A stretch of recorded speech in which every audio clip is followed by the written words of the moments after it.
Welcome to the 2014 Relay for Life Telethon on M6, your hometown station.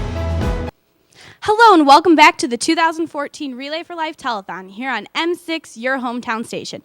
There's so much for you to do here today. There's the Mom to Mom sale, the Drive It Dodge fundraiser, and even a book sale. Now let's head over to Christine and Aaron and see a little bit about the Pink Out game. Thanks, Kara. I'm here with Kelsey Husson and Maddie Velko from the girls' varsity basketball team. Both the girls and boys played a game to help support the Pink Out. How did the game go? Well, we definitely got the win, but the bigger idea was to fight for cancer and the raising money and everything, so it was a great night and all. That's great. And how did you raise money throughout the entire game? Each member of our team sold 10 basketball pledge cards at $1 a piece. Miss Potts sold pink T-shirts to the community and the schools, and so got a lot of money. That's great. And how much did you raise from all that? We raised $7,723. That's great. We thank you, the basketball team, and the community for helping us out. And Aaron? Yes, I have two pledges today. One from yours truly for $10, and then one from Mike and Diana Mason in memory of Patricia Mason for $100. We still encourage you to drop by the office at the high school here or call. Please donate whatever you can. Any amount will be greatly appreciated. Now, Kara, back to you. That's so true, Aaron. Any donation will be greatly appreciated. And if you can't make it down here today, be sure to call the number at the bottom of your screen and make a donation. Now let's go over to Ryan and see who he has with him today. Thanks. I'm here with Connie Hanel from the Sheer Madness Hair Salon. So why don't you tell us where your hair salon is located? Our hair salon is located at 1305 Gratiot Boulevard in Marysville. Are all of your customers welcome, adults and children? We do everyone. We do everything. We do coloring, cutting. We do men's hair styling. We do older people. We do retouches on wigs. We do babies, everything. We just love doing people. Sounds great. How long have you been there? We've actually been there only 3 years, but we were in this area with my former boss, Joanne, and she was in this area for 25 years. Wow, sounds like you're running a pretty good business. So make sure you stop in to Sheer Madness Hair Salon. Now back to you, Kara. Thanks, Ryan. And thanks to everyone who supported us today. Now let's head over to Mickey and Brooke in the comments to see who they're talking to today. Thanks, Kira. I'm here with Coach Smith here from the robotics team. So, Coach Smith, can you tell us a little bit about the robotics that you brought here today? We brought our competition robot down for everybody to drive today. We're down in the quarter by the cafe, and so if you wanted to, you can come in and drive it around for a little while. Okay, and how long have you been in this, and how did you get started with it? We started back in October and started to form our team, and from January unto April, we had our competition season where we competed in Lansing and Flint. And we did pretty good for our first year out, and we're enjoying it a lot. Okay, now let's send it over to Brooke and see what she has for Mrs. Shigley. Thanks, Mickey. I'm here with Mrs. Shigley from the Kids Fun Run. Can you tell us how long you've been involved and how you got involved? I got involved, Cindy Guizdala runs it, and she asked if the class that I sponsor would get involved in it. So I've been involved for about 3 years, and it gets bigger every year. Mm-hmm. How much money did you guys raise? Today we raised about $70, which is impressive considering it's only $1 to do it, but we also got some pretty generous donations while we were there, too. So the turnout was pretty good down there? Well, it's cold and rainy, so it wasn't, they had a lot of kids sign up in advance, but we probably only had about 15 to 20 actually show up and run because of the wind and the rain, but those kids are hardcore. Thanks, Ms. Shigley. Back to you, Kira. Thank you to everyone here who has supported us or made a donation. Now let's check our tote board.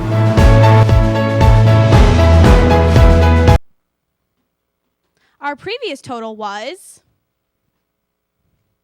$1,775, and our new total is $2,390. Thank you to everyone who's come out and made a donation today. Now let's go to a wonderful Look Good, Feel Better interview.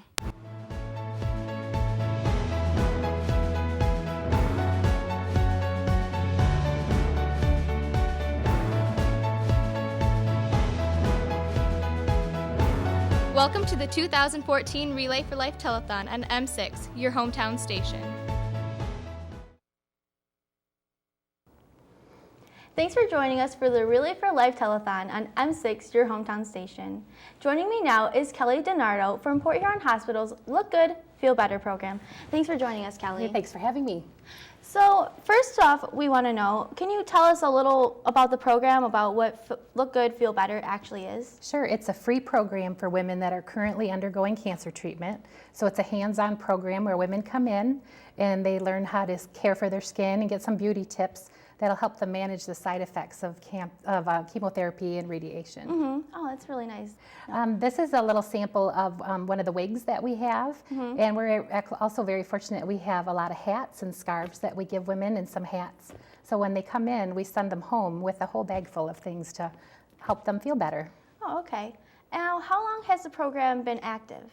The program was actually founded in 1989 by the Personal Care Beauty Council in cooperation with the American Cancer Society and the Professional Beauty Association.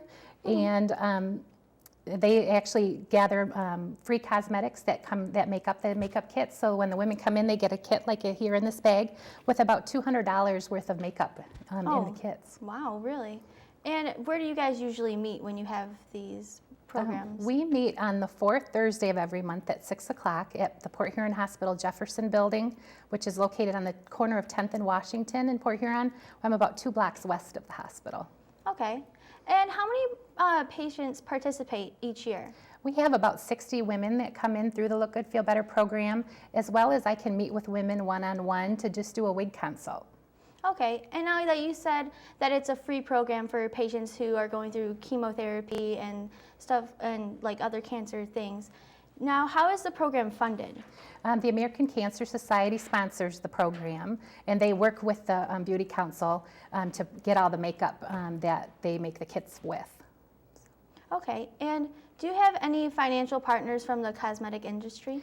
We don't, but within our hospital, we're very fortunate that we have people in the community that sponsor our foundation that helps us to purchase the wigs and the hats and the makeup kits, or the wig care kits, rather, that we give to them when they leave. And do you accept any donations for the scarves or any other items? Oh, sure. Yeah, if they have a gently used wig, scarf, or hat, they can take them to Women's Wellness Place right at the hospital and just deliver them there, and they'll get to us, and we put them back in our stock to give to the women. Now, you told us about how these makeup bags will contain like $200 of makeup, and how many hairstylists and makeup specialists are involved in the program? With our program, we have 3 cosmetologists that have gone through training at American Cancer Society. They come in and teach the women about the skin techniques, skincare techniques, as well as how to apply the makeup. And then we're very fortunate. We have 3 more volunteers that come in that just help with the program, and they'll sit with the women and help them open their products and just give them some other tips and some support. So it's really fantastic. Now, the volunteers that come in, how do they get involved? And if someone wanted to get involved, how would they go to be a volunteer? I would recommend that they contact the American Cancer Society, because they do ask them to go through a training program, and there are a lot of other programs that they can volunteer for as well, not just the Look Good, Feel Better program. And then if they just have questions about the program that we have at Port Huron Hospital, they can also contact our Health Access line, which is 1-800-228-1484. Okay, and now the ladies who will come who after their chemotherapy and all their makeup and everything, do they come back and share any stories at all? Sometimes we do hear stories. We also have a support group for women that are undergoing cancer treatment, really any stage of cancer. I have brand new diagnosed women and women that have been 20-year survivors that come to our cancer support group. And we meet on the second Tuesday of every month at 6 o'clock in Women's Wellness Place. And often the women, once they come to Look Good, Feel Better, I encourage them to come to support group. And there they share, their experience and, really how, a lot of people say it's the most fun thing they ever did during their whole treatment, and really the only fun thing. So we really encourage women to attend if they can. And are there any success stories that you would like to share that women have come back and they shared? Well, really, every program is really a success story. We often have women that come in and they're just overwhelmed, they're unsure about what they're going to expect, they're even a little bit shy. Maybe no one has even ever seen them bald. You know, they wear their hat or their wig at all times. So they come in, they're a little bit uncertain, and by the end of the program, you know, they're laughing, they're trying on wigs they would have never dreamed they would have tried on, and they really do, they look good. I mean, they have, some women say, I don't need makeup, I never wear makeup, and of course we encourage all of them to try it, and they just look fantastic, and they just really feel good about themselves. So I think that really says a lot about the program, you know, just getting women to come in and just experience it, and you know, it really is a great place for them to work with other women who are going through the same things as them. They can make friendships, you know, share some stories, and it just really is, you know, it's a fantastic program. It's probably one of the most fun things that I do with my whole job. Sometimes I just feel blessed that I'm able to come in and help the women when they're really very vulnerable and not feeling well, and you know, just give them, you know, just here's some tips on the wigs or you know, makeup tips, and they leave feeling like $1 million. So it's just fantastic. Because everyone likes to be told that they're beautiful or that they look great and everything. And it's great that like people can come together and actually, you know, because it's easier when someone's there, and it's easier when someone understands it and has been through that can help you with it. And the nice thing about our program is the fact that we do have the wig bank. I think we're one of the only Look Good, Feel Better programs that actually has a wig bank. I probably have more than 300 wigs to choose from. I mean, I brought a blonde one today. I have red, black, light brown, you know, frosted, highlighted, every color that you can imagine, every style. And, you know, to be able to have women come in who are experiencing so much, and, you know, they might not want to spend the money on a wig or a hat or a scarf. So to be able to send them off with things that people in our community have donated is just a really good feeling. Yeah. Well, that's all we have for now. Let's get back to the telethon. Thanks for joining us, Kelly. Thanks for having me.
I hope you're enjoying Marysville High School's 8th annual Relay for Life Telethon. Joining me now is Miss Danny Spresser, a social worker that assists patients and their families. Welcome. Thank you for coming. Thank you, Tyler. Now, please tell me, how does your role as a social worker allow you to interact with patients and their families? The role of the social worker with the cancer patients and their families is more of a support role. They have a whole medical team working with them. So I'm there mainly for the moral support and for information and resources that they may need throughout the course of the disease treatment. All right. Now, how long have you been doing this? Oh, I've been doing this up here in this area for over 25 years. Now, is it harder to deal with cancer patients, or like with different types of diseases, or? I think it's a unique situation simply because even though we have come so far with cancer, the word cancer still carries a big stigma and there's a very big fear factor with it. But as far as dealing with a patient or a family who is afraid of what they're dealing with, it's not that much different. Definitely. Now, do you work with them just at the hospital or at their house or both? No, I have a really unique position in the community where I am not only working with them at the hospital, but I work with them and their families in aftercare, either in individual therapy or in some instances I am in the homes to deal with them also. All right. Now, do you help them with insurance or help them get into other programs or whatnot? Definitely. That's part of my role as providing the extra resources. Insurance can be quite overwhelming when you're healthy, but when you've got someone who's very ill and you're trying to jump through all the hoops, it becomes very, very frightening. And so we help them to talk to the right people. A lot of the insurance companies have case managers, and we link them with that. And then we link them with all kinds of resources in the community as far as just moral support, or it can be somebody to come in and stay with the patient for them to get out, or just any number of resources that they may need. Okay. Now, is there different support groups in the Blue Water area? Yes, there are several support groups. Most of them are run through either Mercy Hospital or Port Huron Hospital. All right. Now, how are the support groups valuable to a family or a patient? The support groups are mainly for the families and the friends of the person who has the cancer. It gives them a chance to hear other people's stories. It gives them a chance to vent their stories. And sometimes they can just have an opportunity to talk about things that they're not comfortable talking about at home. All right. Now, the American Cancer Society, how do you believe that it's impacted people in St. Clair County? I think the American Cancer Society's biggest role for people in St. Clair County and people in general is the amount of research that they fund. We have come so far with our early diagnosis with screening tools for the cancer, and then just so many different treatment plans. And I think they're very instrumental in making sure that the monies go into the research and development. All right. Now, do you have contact with the patients and the families after remission? Yes, I do. Because I live in the community, of course, I run into them everywhere. They remember the people that treat them, because usually treatment for cancer goes over a long period of time. And I not only see them, in a medical facility, but I also see them at the local grocery store or at a sporting event or at the mall. And that gives them a sense of just real life continuing for them. All right. Is there any specific stories that you would like to share with us? I guess the one that always stands out in my mind is a lady that was diagnosed with a very progressive type of brain cancer. And she had one of the best attitudes that I have ever seen in my life. And she beat a cancer that she should not have beat. It was hands down, there was no way. So attitude is so important in their recovery, because I have seen people come in who should have done well, who did not do well, and it's because they gave up before they ever started. But this woman was just amazing, and she is still alive and well in the community and very functional. Oh, okay. Now, do you have any advice for our viewers? I'm probably going to say the same thing they've heard many, many times, but you can't hear it enough. It's so very important to do the cancer screenings.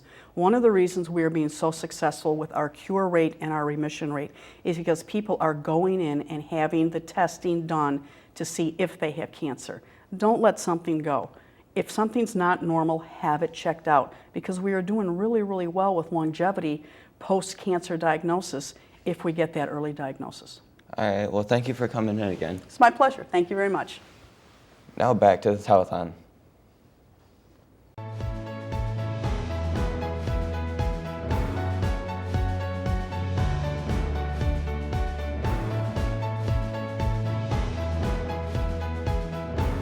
You're watching the 2014 Relay for Life Telethon on M6, your hometown station.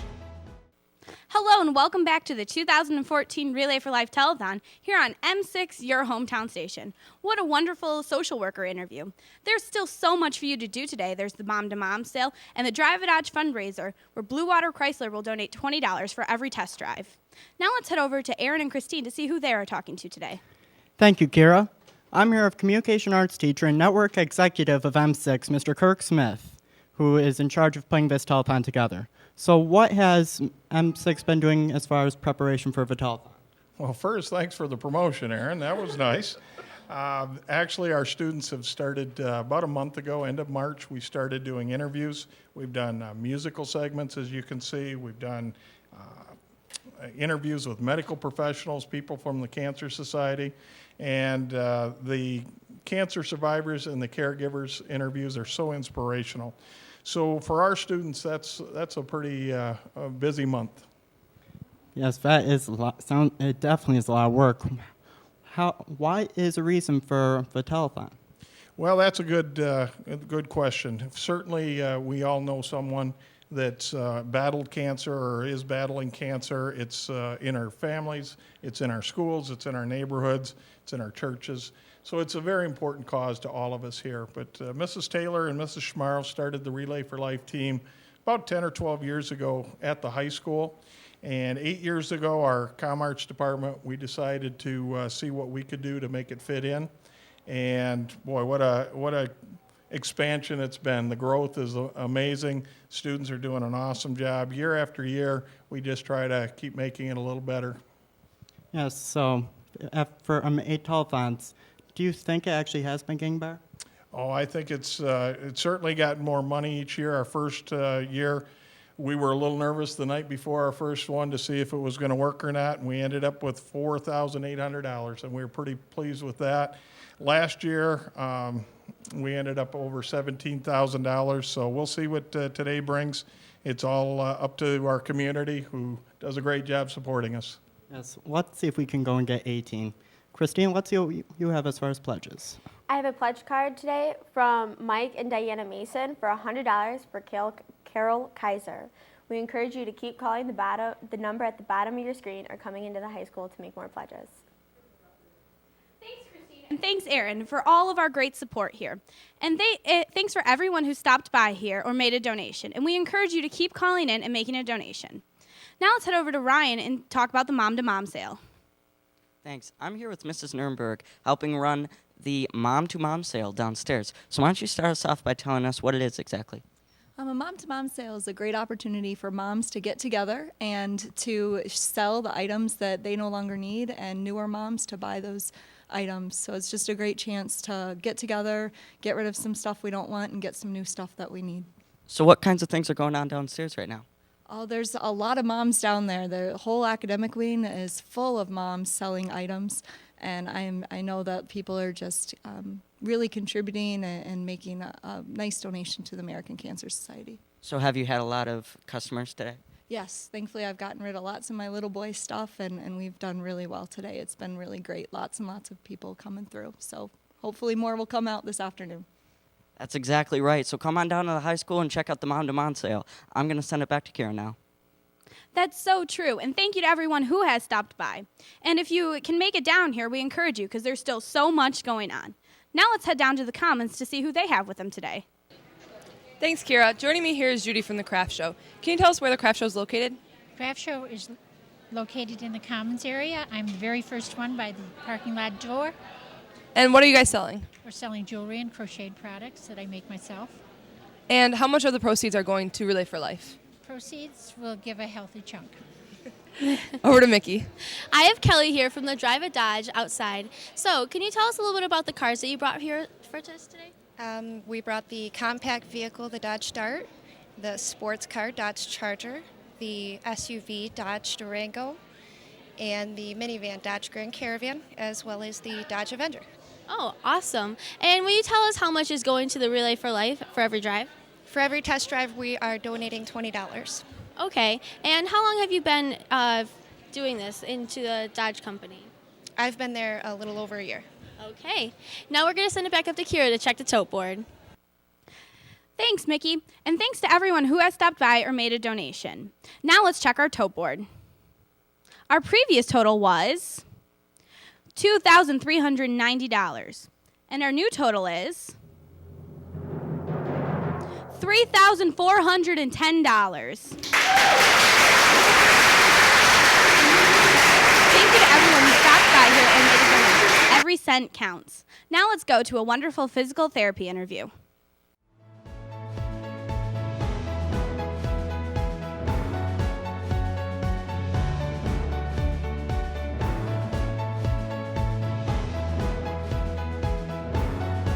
Welcome to the 2014 Relay for Life Telethon on M6, your hometown station. I hope you are enjoying the Marysville High School's 8th annual Relay for Life Telethon. Joining me now is Ms. Heather Scott, a physical therapist that assists patients with their recovery. Welcome, Ms. Scott. How are you today? Good, thank you. Good. So how does your role as a physical therapist generally allow you to interact with cancer patients and their families?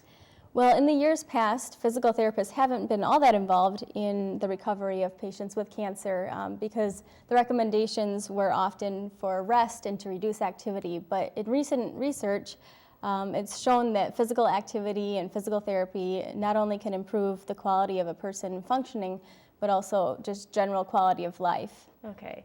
And so would you say that this is a really rewarding aspect of your job, seeing patients recover and seeing their families? Absolutely. It's amazing to watch a person come in to physical therapy and perhaps they've been in the hospital for a few days and they come to us and they're really not moving around well. They might even be having trouble moving in bed or sitting at the edge of the bed. And after a lot of work and a lot of motivation based on their part and us encouraging them, we can often get them up and moving and walking out of the facility and returning home with their families. That's awesome. So what kind of patients do you treat at Marwood? Like cancer patients or just patients at Marwood? We treat quite a wide variety of patients. Most people have had a 3-day qualifying stay at the hospital and they're debilitated to a point where they can't return home safely. So they come to us and work with us. They might be there for various reasons. Cardiopulmonary conditions like congestive heart failure or COPD. Maybe they've had pneumonia or some people have an elective knee replacement or hip replacement or hip fractures, various orthopedic conditions, or we do see patients with cancer as well and just general medical debility. So at Marwood Manor, do you have like a cancer treatment plan for people with cancer? Every person that comes into Marwood for therapy, we create a program that's very individual based. Okay. We sit down with the patient and their family and discuss what their goals are. And we come up with a plan to achieve those goals. Sometimes those goals are complete independence and to return home alone. Other times, part of the goals are to do family training and caregiver education. Okay. Make sure that people, are set up for success when they do leave. Okay, that's awesome. I think that's really good that you train the family as well so they can learn different things to work on at home. Absolutely. Because I feel like switching from home to being in a hospital is a completely different environment. It sure is. So it's good to have the transition. Yep, we Good try for you. and ease that. That makes me happy. So what specific things do you work on with cancer patients? Well, for some people, they're still undergoing treatments. Other people have gone through their treatment and now they're building their strength back up. So we work on a variety of things, general strengthening. Sometimes there's balance impairments that are going along with what's happening, depending on where the cancer is. Sometimes we do lymphedema management. We work on walking and on being occupational therapists. A lot of times we'll work on getting a person able to shower themselves or toileting and hygiene, those kind of things. So it's quite a variety. Yeah, it sounds like it. Yeah. It varies from every case, I'm assuming. It does, yep. Okay, so would you say it's more difficult dealing with cancer patients than it is your other patients? in your personal opinion? There's a different component to it, certainly. There's an emotional side to it. Oftentimes families are very, very involved. You know, we've got a really great team of not only physical therapists, but we have occupational therapists and we have a speech therapist, social workers, and a great nursing staff too. Yeah. So, you know, there is a different level of complexity, certainly, but when everyone comes together and really helps that person and gets the right resources in place, it's definitely a good outcome. Yeah, I would think it'd be more positive to see someone who's suffered for so long and the outcome come out a lot stronger and feeling a lot more confident about themselves. Because I can personally, a lot of people in my family have suffered from cancer, and seeing them survive through and come out of it, it gives them a new glim in their eye, like something new they can look forward to. Absolutely. Yeah. Yep. There's definitely a good feeling when at the end of the day the person walks out and you know that they're set up for success. Definitely. So what would you say like the average length of the stay at Marwood for your patients is? You know, that's a difficult question because it is so individual based. Maybe on average 2 to 3 weeks, but certainly we've had people stay shorter and other people stay maybe upwards of 6 months, just depending on what's going on and also where they're going to from there. You know, if they're going home with a spouse who is high functioning and is able to assist with some things, they may be able to get home sooner than someone who's going home independently. Yeah. So in all cases, are you trying to strive for the patient to go home and be on their own again and work with their family, or is it just to rehabilitate? We try to get a person to the highest level of independence that they possibly can be at. So, you know, whether that means they're using a walker when they leave or a cane or no device, it really depends on that person's goals and what kind of resources they have at home. Definitely. In what other settings do people receive physical therapy? There's a lot of different settings. Even when someone's in the hospital, they receive physical therapy in that acute care setting, and then they generally transition. If they can't go straight home, they come to us for subacute rehab, and then there's home physical therapy as well. So, and pretty much everybody who leaves Marwood and returns home, they will receive home care, and then depending on if they need it from there, they may go to an outpatient facility as well. Okay, so here's a little personal. My great-grandmother, she lived in Marwood before she had passed. She had pneumonia, and it just got really bad. Okay. And she actually did physical therapy at Marwood, and I remember when she got very, towards, when she was getting better, she would talk about how she loved going to therapy all the time. So have you seen, enhances with different, levels of, serotonin in the brain or things like that with physical therapy, just making a person feel better emotionally? It's a fun place to be in general. I think most of the residents at Marwood love to come through the rehab gym. There's always people cheering one another on, whether it's other therapists or residents themselves, and just rooting for each other. So there's definitely a component of that goes on. And it's kind of nice too, because we mainly treat people who have been at the hospital and are staying short-term at Marwood, but those residents who end up staying long-term occasionally are on therapy too if they've had a hospital stay or are experiencing a decline at all. They can come into therapy too. But yeah, there's that component. Yeah, she was actually referred by, I think, her head doctor. So do patients have to get referrals to go to therapy? Yeah, yep. At this time, physical therapy is based on a physician's order, so you do need a referral. Okay, and has insurance, medical insurance, changed over the years for people to continue to go get physical therapy with cancer specifically?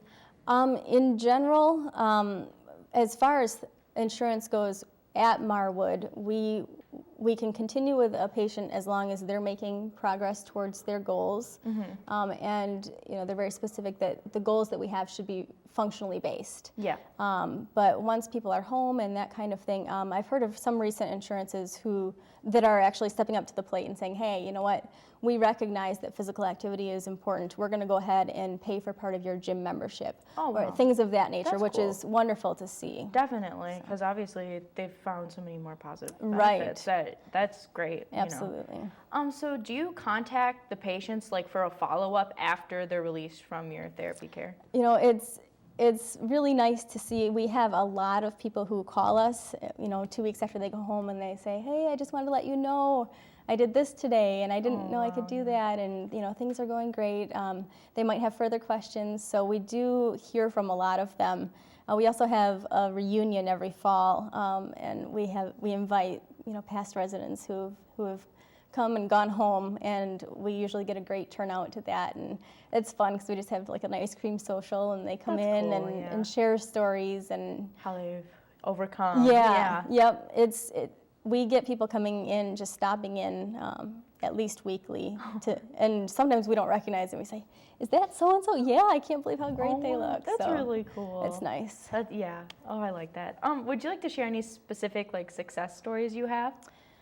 Gosh, there's been a lot through the years, so it's hard to really pinpoint a specific one. But I think just in general, kind of that thing where you run into someone, maybe out at the mall or in the community, and you remember those first days, your first interactions with them, where they were in so much pain, or they really weren't able to get out of bed, and now you're seeing them, cruising down the mall and doing their thing. looking like everybody else. So That's awesome. That's probably the best. Do you have any advice for our viewers today?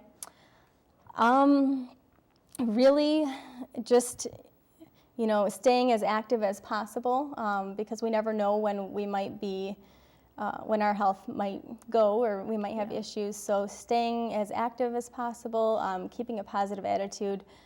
That really, everyone says how important that is, but I see it every day at work. And those people who can remain positive truly get better quicker. Succeed. Yeah, and I guess my other advice would be really having good communication with healthcare professionals that you're involved in. If you're experiencing something, making sure that you understand in great detail what's going on. If you have an oncologist, really knowing what to expect. So, good communication. Well, thank you so much, Ms. Scott, for coming in and sharing such a wonderful thing that you do for us. Thanks, Thank Ashley. you so much. And now let's continue with the telethon.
How you doing?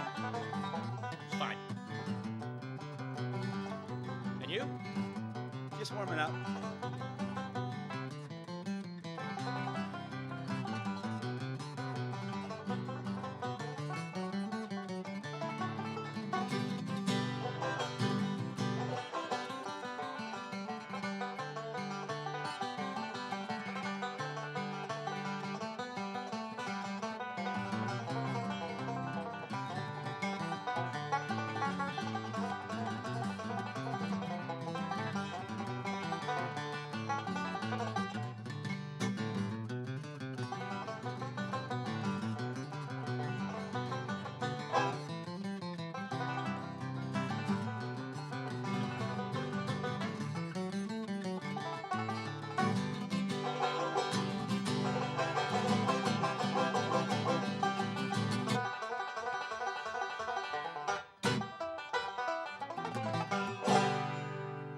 Gotcha. Oh no. Oh no. Ain't having it.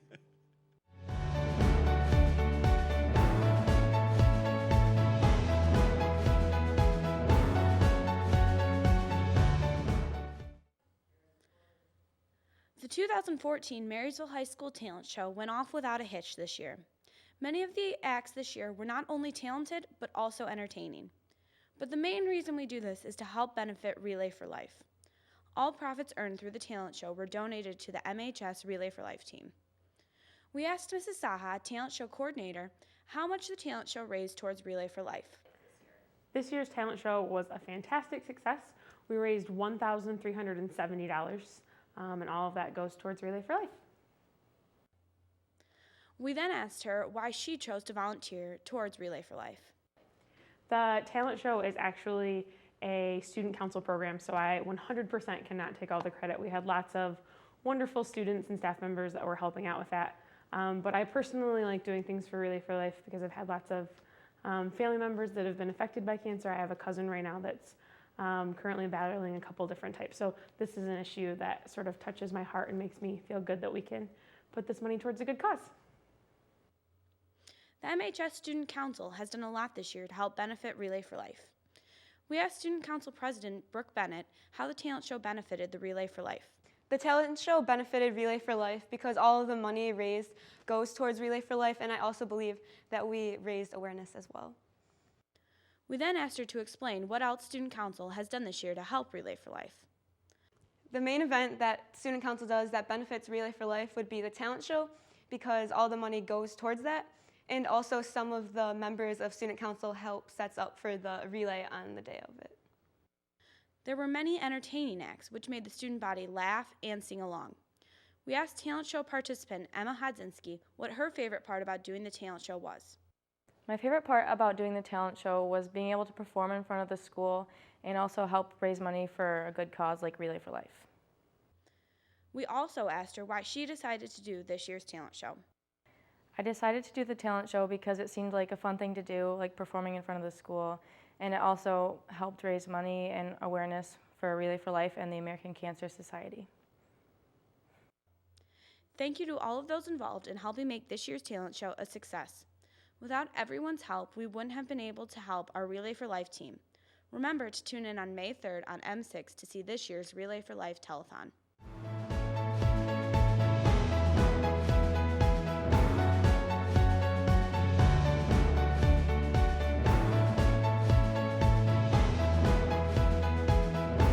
Thanks for watching the 2014 Relay for Life Telethon on M6, your hometown station.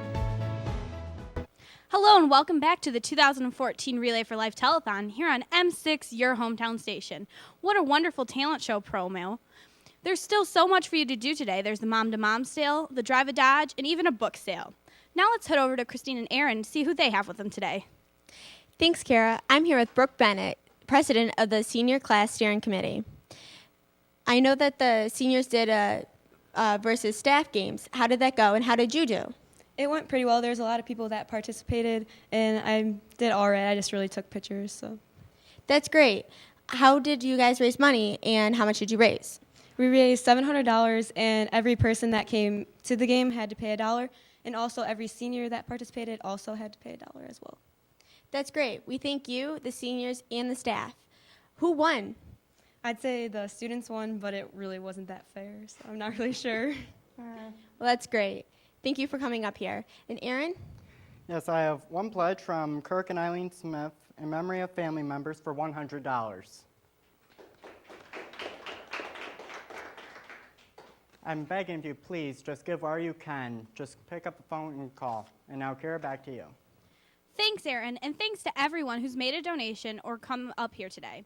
And if you can't make it down here, we encourage you to make a donation by calling the number at the bottom of your screen. Now let's head over to Ryan to see who he has with him today.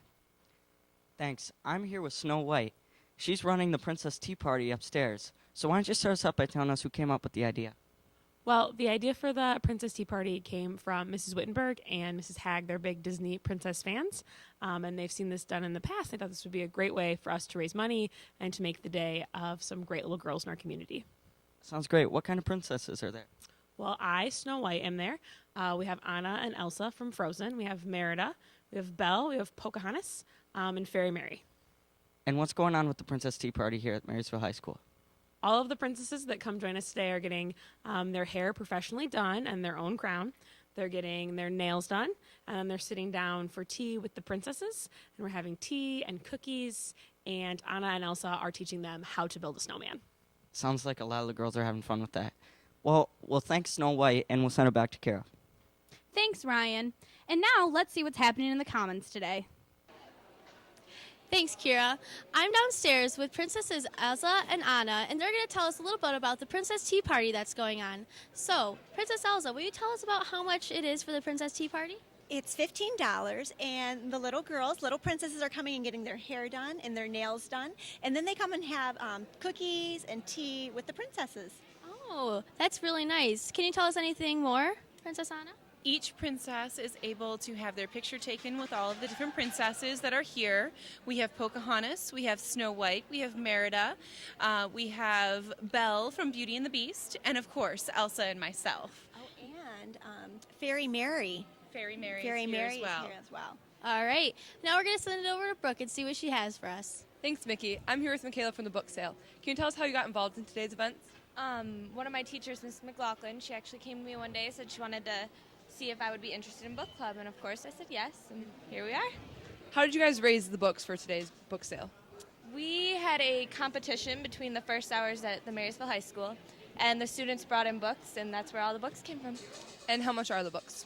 25 cents for a paperback and 50 for a hardcover. Right. Thank you. Back to you, Kira.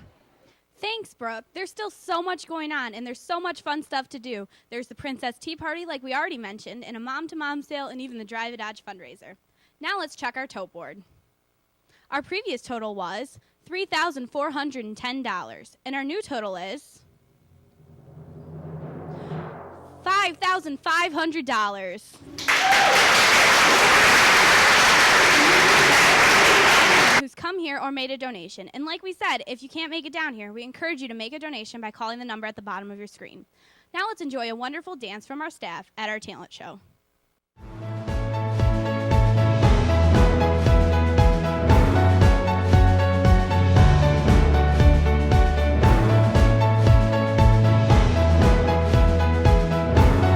Thanks for watching the 2014 Relay for Life Telethon on M6, your hometown station. Ladies and gentlemen, we now present to you the evolution.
Hello, I'm here with Jessica Schweihofer from the American Cancer Society. Thank you for joining us. Thanks for having me. So what is the goal of the American Cancer Society?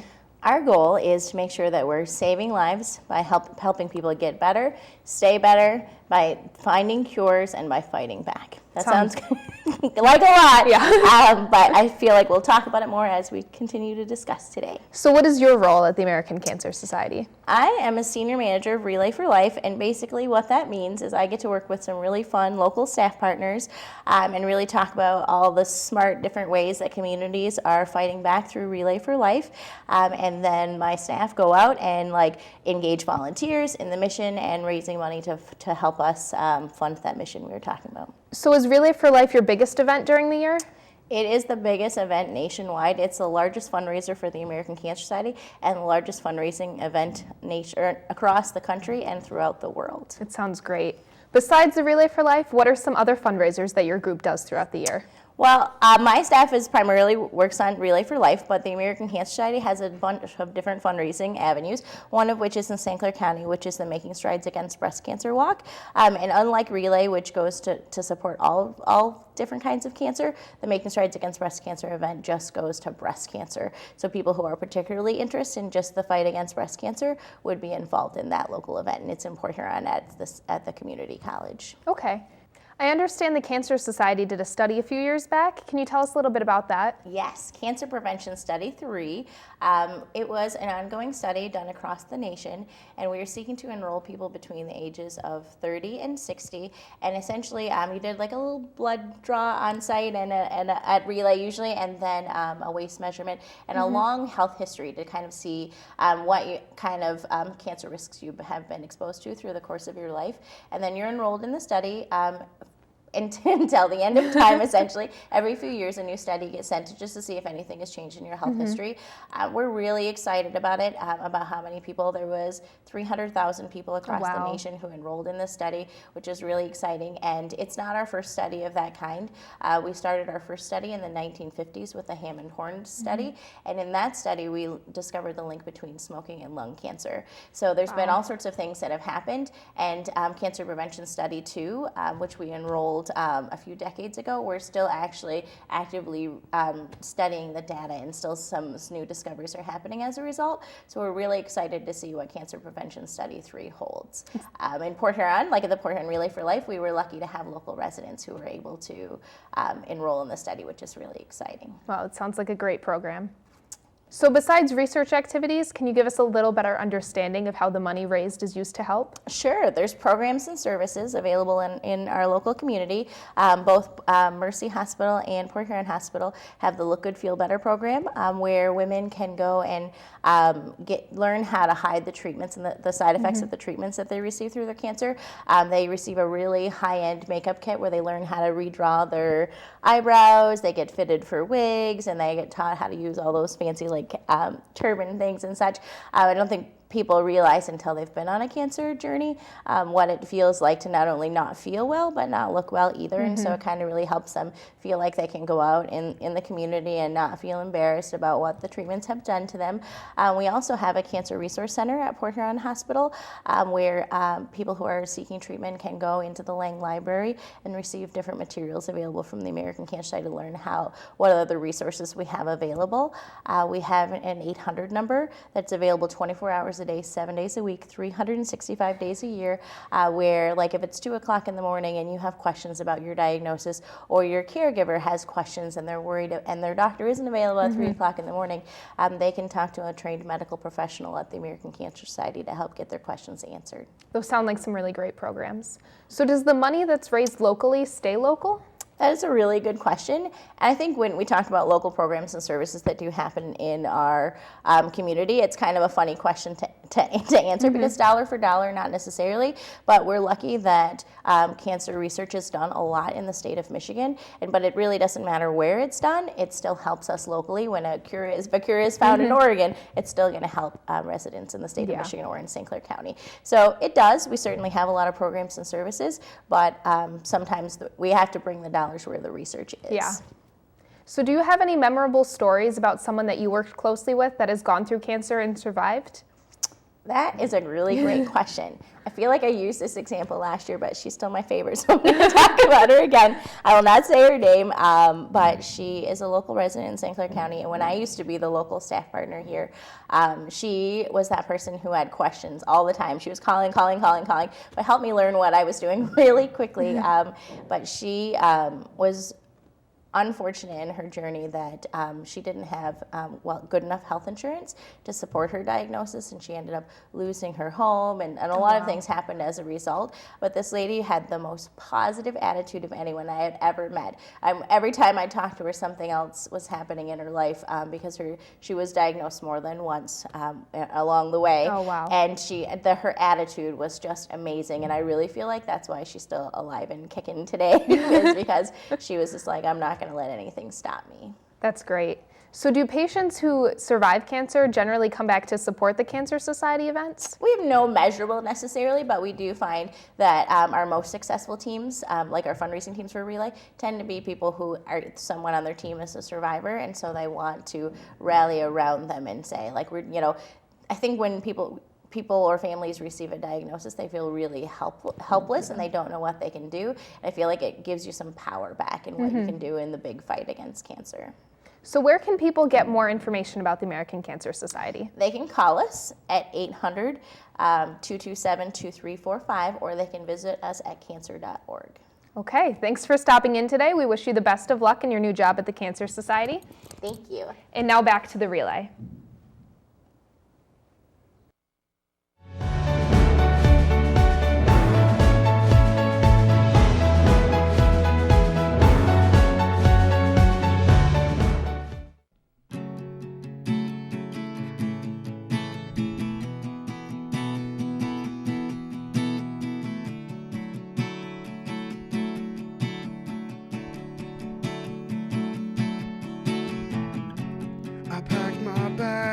And say goodbye to my wife for what seems like the millionth time.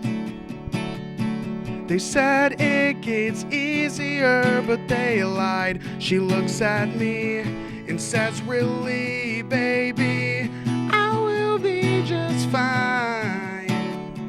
But then she looks away, so I don't have to see her cry. And that is when I ask myself, how am I supposed to be everything they expect me to be when I feel so alone? 'Cause I left my heart at home, and she needs me, so I know they need me too. So God, give me the strength to do what you created me to do.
Welcome to the 2014 Relay for Life Telethon on M6.